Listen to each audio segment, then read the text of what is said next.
తాకట్లో ఉన్న మీ బంగారాన్ని విడిపించి ఆ రోజు ఆన్లైన్ రేటుకి కొంటాం. Sharma gold company. అందరికీ నమస్కారం. నా పేరు మాధురి. మీరు చూస్తున్నది సుమన్ టీవీ.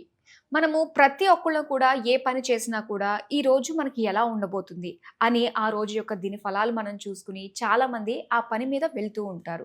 అది ప్రతి ఇళ్లలో కూడా మనం చూస్తూ ఉన్నాం. మరి అలాంటిది ఇప్పుడు మనం పక్ష ఫలితాల గురించి తెలుసుకోబోతున్నాం. అంటే మార్చి 15 నుంచి 29 వరకు ఎలా ఉండబోతుంది, ప్రతి ఒక్క రాశి వారు ఎలాంటి జాగ్రత్తలు తీసుకుని ముందడుగు వేస్తే వాళ్ళకి మంచి ఫలితాలు వస్తాయి. ఇలాంటివన్నీ కూడా ముందస్తుగానే మనం తెలుసుకోవడం వల్ల అంటే ఎటువంటి చిన్న బ్యాడ్ ప్రభావం అన్నా కూడా వాటి నుంచి మనం కాస్త దాటేయగలం అన్న ఒక నమ్మకం ఉంటుంది. కాబట్టి అది ఇప్పుడు మనం చేయబోతున్నాము. మరి పక్ష ఫలితాలు అందరూ సిద్ధంగా చూస్తూ ఉండండి. మరి ఇప్పుడు ముందుగా మేషరాశి వారి నుంచి అలాగే మీన రాశి వారికి ఎలా ఉండబోతుందో తెలుసుకుందాము. మరి వీటన్నిటి గురించి మనకి తెలియజేయడానికి మనతో పాటు ఉన్నారు ప్రముఖ జ్యోతిష పండితులు, శ్రీ విద్యా ఉపాసకులు శ్రీమతి జయప్రద గారు. నమస్కారం అమ్మ. నమస్తే అమ్మ. శ్రీమాత్రే నమః. అమ్మ, ప్రతి ఒక్కరు కూడా వెయిట్ చేస్తూ ఉంటారు దిన ఫలితాలు, అలాగే పక్ష ఫలితాలు, మాస ఫలితాలు అని చెప్పేసి. అయితే మనకి ఇంకా మన క్రోధినామ సంవత్సరం వెళ్ళిపోతూ ఆఖరిగా వచ్చి ఈ పక్ష ఫలితాలు ప్రతి ఒక్క రాశి పైన ఎలాంటి ప్రభావం చూపించనుంది అన్న విషయాలు తెలుసుకోవాలనుకుంటున్నాము. గ్రహాలన్నీ కూడా ఎక్కడెక్కడ ఉన్నాయో తెలుసుకుందాం. ఎందుకంటే మనకి రాశి ఫలాలు అనేది మనం ఎప్పుడు కొన్ని చూసుకోవాల్సిందంటే మనం మాస ఫలితాలు కానీ, పక్ష ఫలితాలు కానీ, వార ఫలాలు కానీ ఇవన్నీ ఎందుకు చూసుకుంటామంటే వార ఫలాలు వచ్చి చంద్రుడి ప్రభావం, చంద్రుడు ఎక్కడెక్కడ ఏ రాశిలో ఉన్నాడో చూసుకుంటే ఆ వారం అంతా ఎలా ఉంటుంది అనేసి. ఎందుకంటే ఆయన మనకారకుడు, మనసు ప్రశాంతంగా ఉంటే కదా ఏ పనైనా చేయగలుగుతాం. అందుకని ఈ వార ఫలాలు చూస్తాం. ఈ పక్ష ఫలాలు అనేది ఏంటంటే సూర్య భగవానుడు, రవి భగవానుడు 10-15 రోజులు మారిపోతుంటాయి. అంటే నెల రోజులకి మారుతూ ఉంటాడు ఆయన. 30 రోజులు తిరుగుతాడు ఆయన ఒక రాశి నుంచి ఒక రాశికి. అయితే మనకు వచ్చినప్పుడు ఏమవుతుందంటే 15 రోజులకి ఒక రాశి, 15 రోజులు ఒక రాశిలో ఉంటాడు ఆయన. ఓహో. ఒకే రాశి 30 రోజులు కనిపించడానికి, ఒక రాశి 15 రోజులు, మళ్ళీ 15 రోజులకి ఒక రాశి మారిపోతుంది. అంటే మామూలుగా 30 రోజుల డిగ్రీ ఆయనది, కానీ మనకు వచ్చి చూసుకున్నప్పటికీ 13-14 తారీఖు నుంచి మారుతుంది అనమాట. మనకి నెల ఏంటి 1వ తారీఖు నుంచి 30వ తారీఖు. అక్కడ వీళ్ళు సూర్య భగవాన్ మారేది ఏంటి, ఇప్పుడు మనకి మామూలుగా చూసుకుంటే మకర సంక్రమణం అంటే ఏంటి, మకర రాశిలో 14వ తారీఖు సంక్రాంతి వస్తుంది. అక్కడ రవి ప్రవేశిస్తారు మకర రాశిలో. సో అక్కడ ఉత్తరాయణ పుణ్యకాలం వస్తుంది. అంటే ఇక్కడ ఏమైంది, రవి వచ్చింది కరెక్ట్గా నెల రోజులకి ఆయన అక్కడ ఉంటాడు రాశిలో. అయితే ఆయన వచ్చింది ఇక్కడ 14వ తారీఖు వచ్చాడు. ఇప్పుడు మనకి 15 రోజులు అయిపోయిన తర్వాత వచ్చాడు ఆయన. అలా ఏంటంటే ప్రతి రవి ఈ పక్ష ఫలితాలు ఎందుకు చూసుకుంటాం అంటే రవి ఇలా మారుతుంటారు కనుక ఇలా మారినప్పుడు ఏమవుద్ది, ఒక రాశి మన ముందు ఉండొచ్చు, ఒక రాశి వెనక ఉండొచ్చు ఆయన. సో ముందు రాశి ఉంటే అదృష్టం ఎలా ఉంటుంది, వెనక రాశి ఉంటే అదృష్టం ఎలా ఉంటుంది అని తెలుసుకోవడానికి ఈ పక్ష ఫలితాలు అనమాట. సో మాస ఫలితాలు వచ్చేప్పటికి ఏమవుతుంది, బుధుడు, కుజుడు, శుక్రుడు వీళ్ళు కూడా మారుతారు. ఈ 4 గ్రహాలు మారడం వల్ల ఈ మాస ఫలితాలు అనేది చూసుకుంటుంటాం. ఎందుకంటే మన బుద్ధినిచ్చేవాడు బుధుడు అండ్ ఏ పనైనా చేయాలి అంటే మొండు ధైర్యాన్ని ఇచ్చేది కుజుడు అండి. ఒక పని చేయాలి అంటే ఒక కోరిక ఉంటేనే చేస్తాం, అసలు పని ఎందుకు చేయాలి ఆ రీజన్ ఇచ్చేవాడు శుక్రుడు. సో ఈ 4 గ్రహాలు కదిలినప్పుడు ఈ మాసం అంతా ఈ పనులు అవుతాయి, ఈ పనులు అవ్వవు చెప్పండి మాస ఫలితాలు. ఈ విధంగా మనం చూసుకుంటాం కనుక ఈ మాస ఫలితాలు, పక్ష ఫలితాలు, వార ఫలాలు. అయితే మనం ఈ పక్ష ఫలాలు ఎందుకు చెప్పుకుంటాం అంటే ఈ మాసంలో గ్రహాలన్నీ కూడా మీనరాశులు ఎక్కువగా ఉన్నాయి. అన్ని రాశుల కంటే ఒక్కొక్క రాశిలో ఒక్కొక్క ప్లేస్లో ఉండేవి, కానీ ఈసారి ఏంటంటే షష్టగ్రహ కూటమి అనేది వస్తుంది కనుక మనకి.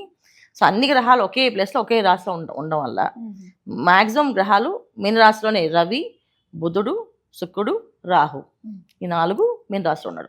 తర్వాత గురువు వృషభ రాశిలో ఉన్నారు, మిథున రాశిలో కుజుడు ఉన్నారు, కుంభరాశిలో శని భగవాన్ ఉన్నాడు. సో ఇలా ఉండడం వల్ల ఏంటంటే కొన్ని రాశులకి యోగాలు బాగున్నాయి, కొన్ని రాశులకి కాస్త జాగ్రత్తగా ఉండాల్సిన పరిస్థితి ఉంది. అది మనం చెప్పుకుందాం.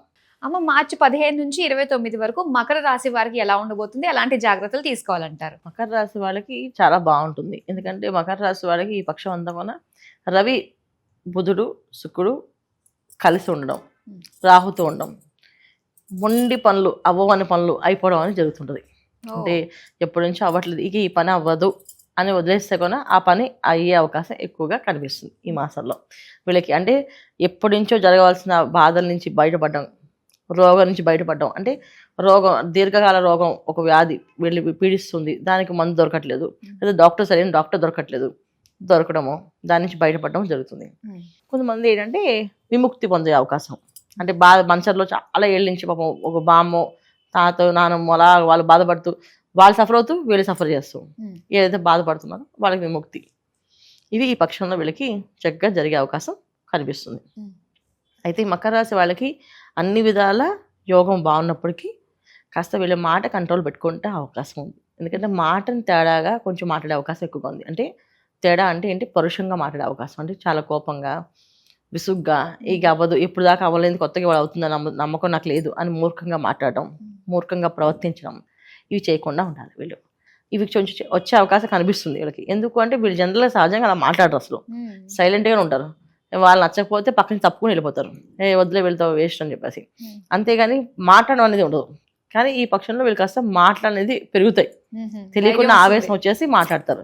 ధైర్యం కాదు, అది ఆవేశం వచ్చేస్తుంది. ఇక్కడ ఏంటంటే రాహుతో ఎప్పుడైతే కలుస్తున్నారో, శుక్రుడు ప్లస్ బుధుడు రవి కలిసి రాహుతో ఉన్నారో, ఆ తెలియని ఒక ధోరణ, అంటే నాకు ఈ పని జరగట్లేదని ఒక విరక్తి అనమాట. ఆ విరక్తి వల్ల మాట్లాడతారు. అసలు ఎన్నిసార్లు మనం అనుకోండి, ఈ రాశి వాళ్ళు ఎన్నిసార్లు విన్నా అన్ని బాగున్నాయి వాళ్ళు, మాకు ఏది బాగాలని చెప్పి కామెంట్ రాసేస్తారు. అంత ఆవేశం అనమాట. సో ఈ ఆవేశాన్ని తగ్గించుకుంటే వీళ్ళకి బ్రహ్మాండంగా కలిసి వస్తుంది. సో ఆవేశపడితే ఇంకొంచెం ఆవేశం పెంచుతాయి తప్ప తగ్గించం. ఆ మౌనంగా ఉండడం వల్ల వీళ్ళకి పనులు చాలా సాఫీగా జరిగిపోతాయి. అయితే ఇప్పుడు దాకా వాళ్ళు ఊహించరు ఇలాంటి పనులు అవుతాయని. అన్ని పనులు కూడా అవుతాయి. సో వివాహం అవ్వదని ఫిక్స్ అయిపోయిన వాళ్ళు వివాహం కూడా అయ్యే అవకాశం. నాకు ఇంకా 45-50 వచ్చేస్తే ఇంకేం అవుతాయి, వివాహం అవుతుంది, అంత అవకాశం ఉంది. సో వివాహం ప్రయత్నాలు చేస్తే ఖచ్చితంగా అవుతుంది. చేయకపోతే అవ్వదు. అరగంద అమ్మాయి అన్నం పెట్టదు కదా, అలా అనమాట. సో ప్రయత్నం చేస్తే ఖచ్చితంగా వివాహం అయ్యే అవకాశం ఉంది. వ్యాపారస్తులకి వ్యాపారం చేసే అవకాశం, వ్యాపారం చేయడానికి సౌకర్యము, దాని తగ్గ ప్రతిఫలం అన్ని జరిగే అవకాశాలు ఎక్కువగా కనిపిస్తున్నాయి. అంటే ఇప్పుడు వాళ్ళ డబ్బు లేదు కానీ తెజట్లు పెట్టి నేను డబ్బు పెడతాను అని చెప్పి వాళ్ళు వస్తారు. నేను అమౌంట్ పెడతాను, నువ్వు చక్కగా అది తెజట్లు పెట్టి ఇప్పుడు టైం అంతా పెట్టి దాన్ని డెవలప్ చేయి, దాని లాభం 50-50 చేసుకున్నాం అని చెప్పేవాళ్ళు వస్తారు. ఇప్పుడు దగ్గర నేను చేస్తా ఉన్నా చెప్పేవాళ్ళు ఎవరు రాలేదు. ఇప్పుడు వీళ్ళకి వస్తారు, ప్రయత్నం చేయాలి. అలాగే ఉద్యోగం రాదని ఫిక్స్ అయిపోయిన వాళ్ళు ఉద్యోగం కోసం ప్రయత్నం చేస్తే ఉద్యోగం వస్తుంది. సో అప్లికేషన్ పెట్టకుండా ఉద్యోగం ఎలా వస్తుంది? అలా కొన్ని ప్రయత్నం వీళ్ళు చేయాలి.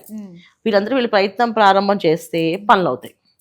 సంతాన యోగం కోసం చూసేవాళ్ళు సంతాన యోగం కలుగుతుంది. సో సంతానం కోసం వీళ్ళు మళ్ళీ ప్రయత్నం చేయాలి. అది రావట్లేదు కావట్లేదు అని చెప్పి అనుకోకూడదు. ఏ టెస్ట్ బేబీ సరే ఏమనుకున్నా సరే కొంచెం ప్రయత్నం చేస్తే అది కొన్ని అయ్యే అవకాశం ఉంది. అయితే ఇక్కడ వీళ్ళు ప్రయత్న లోపం తప్ప ఇంకేమీ లేదు.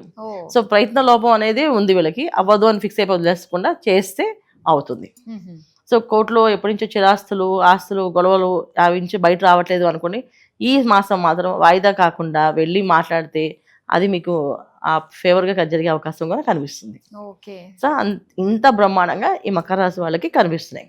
అయితే ఇక్కడ ఏంటంటే వీళ్ళు ప్రయత్న లోపం తర్వాత పరుషంగా మాట్లాడడం వల్ల కోల్పోతుంటారు. కంట్రోల్గా ఉండాలి, చాలా కంట్రోల్గా ఉంటే పని అయిపోతుంది. ఇంకా ఏదైనా మంచి ఉపశమనం బాగుండడానికి అంతా కూడా ఏదైనా చిన్న మంత్రం లాంటిది ఏదైనా ఉందా? తప్పకుండా. మంత్రం వీళ్ళకి ఏంటంటే శివాయ గురువే నమః. ఎందుకంటే గురువుని ఎక్కువ ఆరాధించారు వీళ్ళు. సో గురుబలం తక్కువగా ఉంది కనుక గురువుని ఎక్కువ ఆరాధిస్తే ఆ పని ఆ టైంకి ఆ బుద్ధి ప్రచోదయం అవుతుందట. ఓకే ఇది మాట్లాడకూడదు, ఇప్పుడు మాట్లాడితే ఈ పని అంతా వ్యవహారం అంతా పోతుంది అనే ఫీలింగ్ వస్తుంది వాళ్ళకి.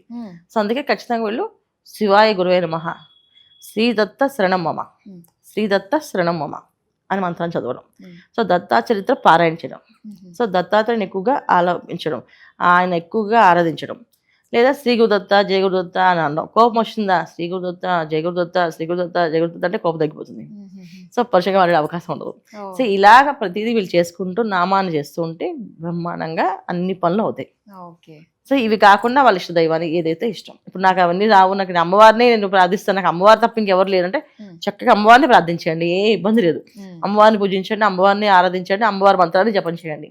ఎవరి నామాన్ని ఎవరి రచిత దైవాన్ని వాళ్ళ ఆ నామాన్ని ఆలాపిస్తుంటే ఈ పక్షం వాళ్ళకి అనుకూలంగా జరుగుతుంది. ఓకే అమ్మా, మకర రాశి వారు తీసుకోవాల్సిన జాగ్రత్తలు ఎక్కడ కంట్రోల్గా ఉంటే సాధించుకోగలం అన్నట్టు మీరు తెలియజేసినందుకు ధన్యవాదాలు. నమస్తే అమ్మా. శ్రీమాత్రే నమః.